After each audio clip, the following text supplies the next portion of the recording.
సుమన్ టీవీలో మీ business promotions కోసం ఈ కింది నెంబర్ను సంప్రదించగలరు.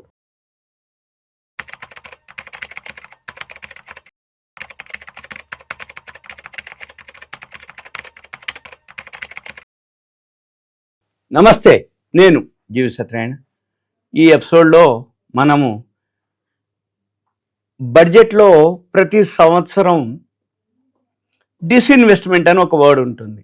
ఇన్వెస్ట్మెంట్ అంటే పెట్టుబడులు పెట్టడం, డిస్ఇన్వెస్ట్మెంట్ అంటే కంపెనీలు షేర్లని ప్రజలకి అమ్మటం, ఐపీఓ ద్వారా అమ్మేదాన్ని డిస్ఇన్వెస్ట్మెంట్.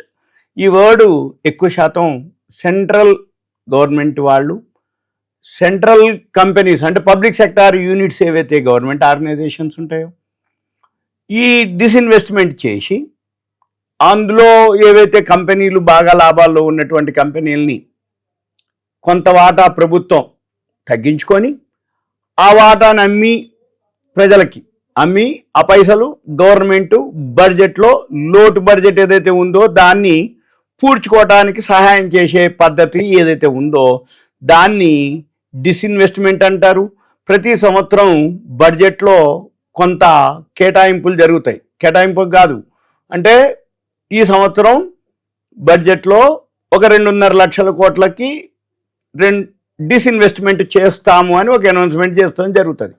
అయితే ఈ 2.5 లక్షల కోట్ల రూపాయలు ప్రభుత్వ కంపెనీలలో ప్రభుత్వ వాటాలు అమ్మి ఆ పైసలు ఈ డిస్ఇన్వెస్ట్మెంట్ అంటే ఏదైతే సబ్సిడీలు అనుకోండి, గవర్నమెంట్ లోటు బడ్జెట్, సెంట్రల్ గవర్నమెంట్ లోటు బడ్జెట్ ఏదైతే ఉందో దాన్ని పూడ్చుకోవడం కోసం అనుకోండి, ఆ పథకాలకు అనుకోండి. అయితే ఇప్పుడు ఈ 2.5 లక్షల కోట్లు డిస్ఇన్వెస్ట్మెంట్ లేకుండానే ఆర్బీఐ వాళ్ళు డివిడెండ్ పే చేస్తున్నారు. ఇప్పుడు ఇది న్యూస్ మీకు. ఏదైతే ఆర్బీఐ ఒక అనౌన్స్మెంట్ ఏం చేసింది, 2.5 లక్షల కోట్లు మేము డివిడెండ్ పే చేస్తాము అని చెప్పడం జరిగింది.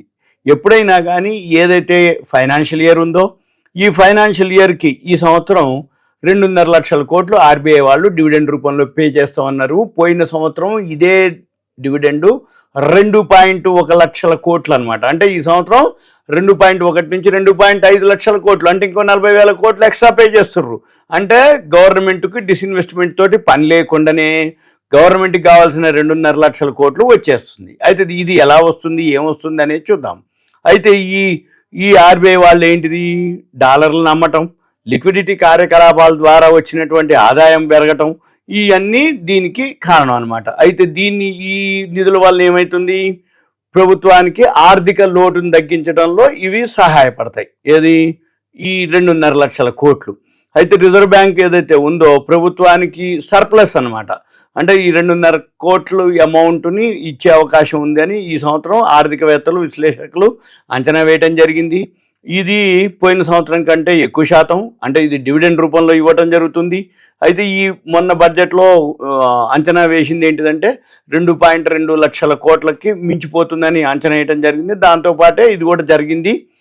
ఇక తర్వాత రూపాయి మారకం ఏదైతే రేటు ఉందో ఆర్బీఐ రికార్డు స్థాయిలో డాలర్ అమ్మకాలు చేపట్టడం, పెద్ద ఎత్తున లిక్విడిటీ కార్యకలాపాల ద్వారా వచ్చినటువంటి వడ్డీ ఆదాయము, ఇవన్నీ ఈ డివిడెండ్ పెంచడానికి అవకాశం ఉన్నాయని ఆర్థికవేత్తలు అభిప్రాయపడుతున్నారు.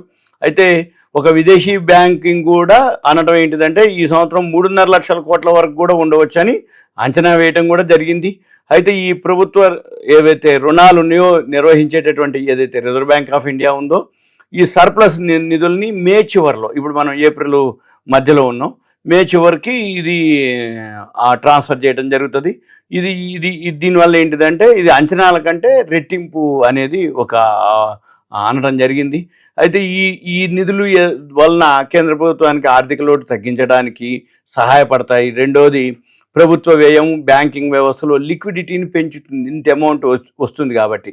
అయితే ఈ డివిడెండ్ ఏదైతే ఉందో ఆర్థిక లోటు సరిదిద్దటానికి, ఆర్థిక మందగమనం కారణంగా పని వసూళ్లు తగ్గిపోయిన నేపథ్యంలో అదనంగా ఈ ఏదైతే ఉందో లిక్విడిటీకి ఉపయోగపడుతుంది అనేది అనమాట. లిక్విడిటీ అయితే ఇది బాండ్ మార్కెట్ని మేలు చేస్తూ స్వల్పకాల బాండ్ల దిగుబడిని తగ్గించటం అని ఎంకాయ్ Emkay global financial chief economist Madhav Arora economic టైమ్స్తో కూడా చెప్పడం జరిగింది. ఈ ఎం క్యాపిటల్ ఏదైతే ఉందో వాళ్ళు 2.8 లక్షల కోట్ల నుంచి 3 లక్షల కోట్ల మధ్య ఉంటుందని వాళ్ళు అంచనా కూడా వేయటం జరిగింది.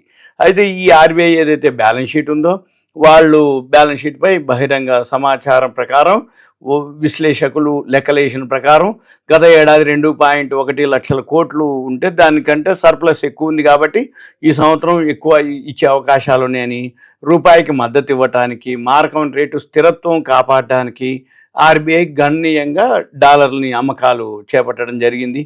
అదనంగా ఏదైతే బలమైన లిక్విడిటీ పరిస్థితుల కారణంగా ఆర్బీఐ బ్యాంకులకు నిధులు ఈ ఫండ్స్ వచ్చినాయి అన్నమాట. అందువలన వడ్డీ పెరగటం జరిగింది. వడ్డీతోటి ఇన్కమ్ రావటం, డివిడెండ్ చెల్లింపు కూడా భారీగా ఉంటుందని చెప్పడం జరిగింది అని ఏఎన్జెడ్ బ్యాంకింగ్ గ్రూపు ఎకనమిస్టు ఆయన ఎఫెక్స్ స్ట్రాటజిస్టు ఆయన ధీరజ్ నిమ్ అనమాట, ఆయన కూడా అనటం జరిగింది. ఈ సంవత్సరం 2.5 లక్షల కోట్ల నుంచి 3.5 లక్షల కోట్ల మధ్యలో ఉంటుందని అంచనా వేయటం జరిగింది. అయితే ఇదంతా కూడా ఏంటంటే భారీ సర్ప్లస్ ఉండటం వలన ఈ బదిలీ ఫండ్స్ ట్రాన్స్ఫర్ పెట్టడం వలన ఆర్థిక లోటు తగ్గించటం, బ్యాంకింగ్ వ్యవస్థలో లిక్విడిటీ పెంచటం ఈ కేంద్ర ప్రభుత్వానికి కీలకంగా ఇది హెల్ప్ అవుతుంది అనేది ఒకటి. అయితే బాండ్ మార్కెట్పై సానుకూల ప్రభావంతో ఈ ఆర్థిక వ్యవస్థలో మనము వృద్ధిని ప్రోత్సహించే అవకాశం ఉందని చెప్పడం జరిగింది. ఇది సింపుల్గా ఈ సంవత్సరం 2.5 లక్షల కోట్లు ఏదైతే ఆర్బీఐ వాళ్ళు డివిడెండ్ రూపంలో కేంద్ర ప్రభుత్వానికి ఇస్తారో, అంటే డిస్ఇన్వెస్ట్మెంట్ బదులు షేర్లను అమ్మేది ఉండకపోవచ్చు. ఎందుకంటే ఏదైతే బడ్జెట్లో డిస్ఇన్వెస్ట్మెంట్ కింద ప్రతిపాదించినటువంటి అమౌంట్ వచ్చేసింది కాబట్టి ఇక షేర్లు అమ్మాల్సిన అవసరం లేదు ఒకటి. ఇక రెండోది ఏంటి, ఒకవేళ అమ్మాలన్నా మార్కెట్ కూడా అనుకూలించాలి, లేకపోతే షేర్లు అమ్మరన్నమాట. మార్కెట్ బాగా హైలో ఉన్నప్పుడే ప్రభుత్వ సంస్థలు ఏవైతుందో వాటిలోనే డిస్ఇన్వెస్ట్మెంట్ చేయడం జరుగుతుంది. ఇప్పుడైతే ప్రజెంట్ ఈ సంవత్సరం 2 సంవత్సరాల నుంచి మనకి లాస్ట్ ఇయర్ 2.1 లక్షల కోట్లు, ఈ సంవత్సరం 2.5 లక్షల కోట్లు మనకి ఆర్బీఐ నుంచి డివిడెండ్ రూపంలో కేంద్ర ప్రభుత్వానికి వస్తుంది. ఇదంతా మీకు ఒక సమాచారం, అవేర్నెస్. షేర్ మార్కెట్లో మనం ఉంటున్నప్పుడు షేర్ మార్కెట్ సంబంధించినటువంటి ఇన్ఫర్మేషన్ కానీ దానికి సంబంధించినటువంటి అంటే తెలుసుకోవటం వల్ల ఏమవుతుంది, ఏం జరుగుతుంది, ఏమవుతుంది, ఏ సెక్టార్కి బెనిఫిట్ అవుతుంది అనేది మనం గమనించాలన్నమాట. ఇది సింపుల్గా అవేర్నెస్. ఓకే, ఉంటా. Thank you. సెలవు.